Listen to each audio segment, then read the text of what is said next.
Hello everyone, we're back in RaceRoom for the NSU TTS Cup. Now the last time I drove this car, a couple of months ago, I ended up winning at Suzuka. Can I maintain that level of performance today? Well, it's going to be a completely different proposition because we're taking it to the streets. We're racing the Norisring, and thankfully I've had a good qualifying performance. I've put it on the second row. We'll be starting from third on the grid with a qualifying time of 1:06.9. Now a good qualifying position is absolutely vital here because it's got one of the most feared and dreaded turn ones in sim racing. And in just a few moments we're going to have 20 of these cars hurtling towards that first corner. Now I know we're near the front of the pack, but we've still got to be alert here. We've got to be prepared for anything. Spins, dive bombs, you name it, we've got to be ready for it.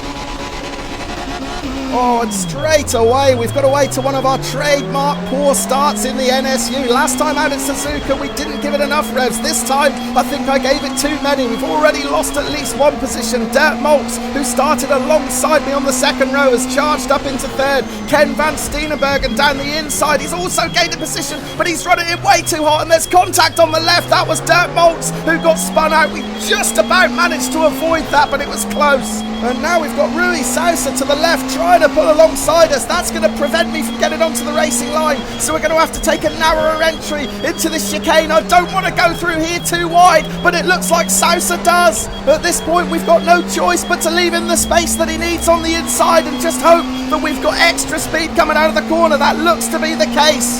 So we've just about held on to fourth position for now, and I'm hoping we'll have a big enough gap over Sousa coming into this final turn that he won't be tempted to make a dive bomb up the inside. No, we're okay. We're getting through this final corner, and we're going to end lap one in fourth position. However, we're already nearly 1.5 seconds behind Ken van Steenenbergen in third. Now, I'm surprised to see van Steenenbergen still there because he absolutely steamed it into turn one at the start of the race. Let's go back and check out the replay. That's van Steenenbergen, the orange car on the inside, just tucking it up the inside of Maltz, but he brakes way too late. Look how hot he runs in.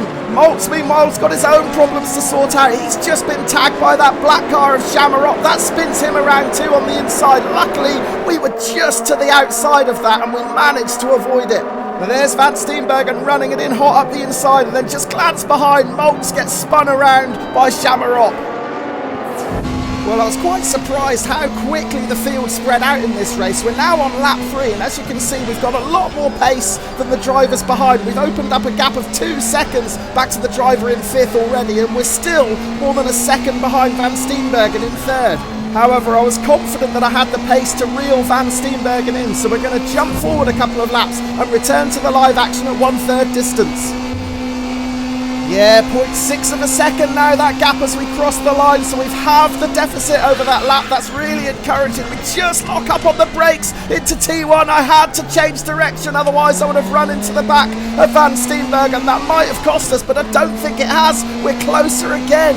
So yeah, we got lucky there. The lock-up and the change of direction hasn't cost us any time at all. In fact, we've gained time. It's just 0.4 of a second the gap now as we come through this chicane. Oh, we get so close to the barriers through there. It really is edge of your seat stuff through that section, but we're looking really good now. We're picking up a toe from van Steenenbergen as we charge towards the final turn. I don't think we're close enough to try and move up the inside, so let's just sit back. We'll get on the brakes a little bit earlier. We don't want a repeat of turn 1 where we almost run into the back of him. Yeah, I really thought that lockup was going to cost me. We'll just see the puff of smoke right there from the front right. I changed direction so I avoid that orange car in front, run it out wide, but it didn't cost us any time whatsoever.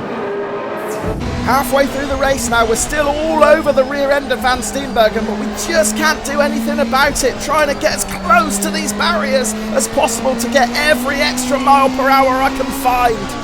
Oh, we've lost Dirk Maltz. Maltz has been disqualified. We saw him get spun around in turn 1 at the start, but that is a big rating to exit this race. Meanwhile, we need to find as tight a line through this final corner as possible. It was almost too tight. We had to correct our steering at the last minute to avoid clipping the wall there. Yeah, I said just a moment ago that I was trying to get as close to the barriers as I could to find some extra speed, but that was a little bit too close.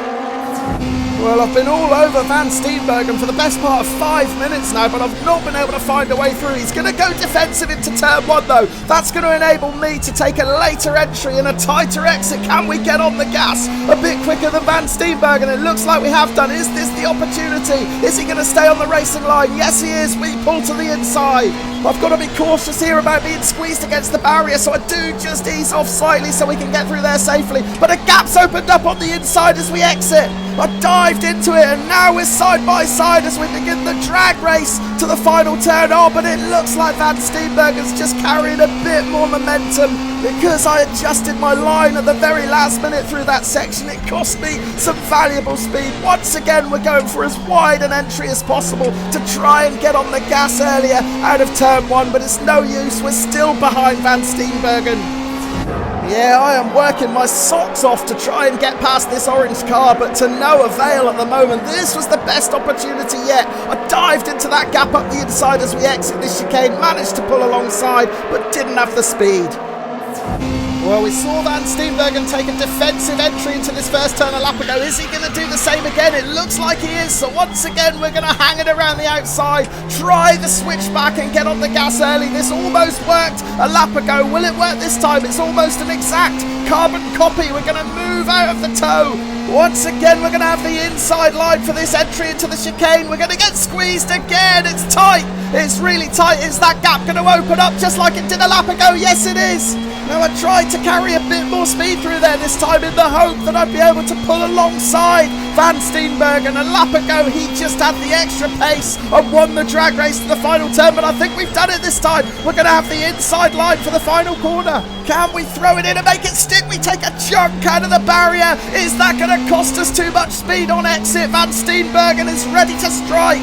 We worked so hard to take that third position, but that contact with the barrier couldn't have happened at a worse time. We're down on speed as we charge over the start and finish line. Van Steenbergen right behind me to the right. I think he's too close for me to get back on the racing line, so I've got no choice but to take the defensive route into turn 1. Oh, there's contact. We're out of control. I don't know if we're going to get this stopped. We have done just. Oh, but we're in neutral. That's going to cost us out of the corner. And all that hard work over the past 2 laps to take third position has been undone in an instant. I don't really understand how there was contact. I was sure that I left Van Steenbergen more than a car's width on the outside, but whatever the reason, there was contact and it's cost us big time. But once again, we've got a good drive and this battle has turned physical. It is a proper street fight on the street circuit at the Norisring, so we're going to have to fight fire with fire here. We're going to have to be more aggressive into the final turn to try and snatch this third position back. This time we get through without racing the barrier, and that is a proper block pass. We've got third position back. But now the big question is, has Van Steenbergen got extra pace coming down the start and finish straight? He's almost alongside me again, which suggests that yes, he might have a few extra miles per hour up his sleeve. The only difference to the lap ago is that we're on the outside this time. We're on the racing line. I feel a bit safer here, so I can get on the brakes at exactly the moment I want, and hopefully we'll reach turn 1 before Van Steenbergen has a chance to tuck it up the inside. We have done. I think we've done it. We're up to third, and we're going to hold on to it.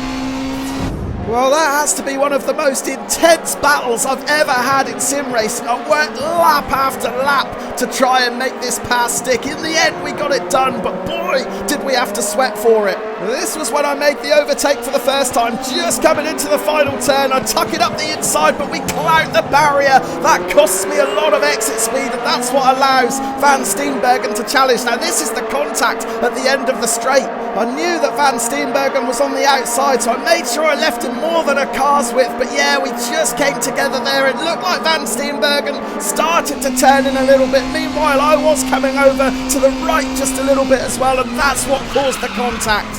But I was really worried at this point because while the 2 cars were in contact with each other, I couldn't turn. I thought I was heading straight for the wall, and to make matters worse, I downshifted into neutral as well. But thankfully, we stayed out of the concrete wall. We regrouped and we were able to put ourselves back into a position to challenge again at the end of the lap. It's a carbon copy move of the previous lap, only this time we didn't cloud the barrier on the inside. And this was an overtake straight out of the motocross playbook, a textbook block pass. Well, once I'd finally got around Van Steenbergen, it soon became clear that I had quite a bit of extra pace than him. By the time we got to the final lap, we'd opened up a 2-second advantage, so it was a pretty peaceful last few minutes of this race. And while we didn't repeat the heroics of Suzuka and win it, we have got another podium. Let's check out the classified results. There we are in third with the fastest lap of 106.6. Now, only 2 drivers went faster than that. That was the race winner, Dewey Bakayedu, and the runner-up, Jane Komasana. So that definitely suggests we were deserving of that third position, but boy, did we have to work hard for it. Credit to Ken Van Steenbergen as well. That was a fantastic battle. Now, I've mentioned my Suzuka victory a couple of times already in this video, but I make no apology for giving it another plug here. If you haven't watched it, you can check it out on screen now. Victories don't come along very often for me, and this one was an absolute classic. But that's all from the Norisring. We've survived the street fight in one piece. I'm grateful for that, and I'm even more grateful that we've had a fantastic race. Really enjoyed this one. Sim racing at its very best, this battle.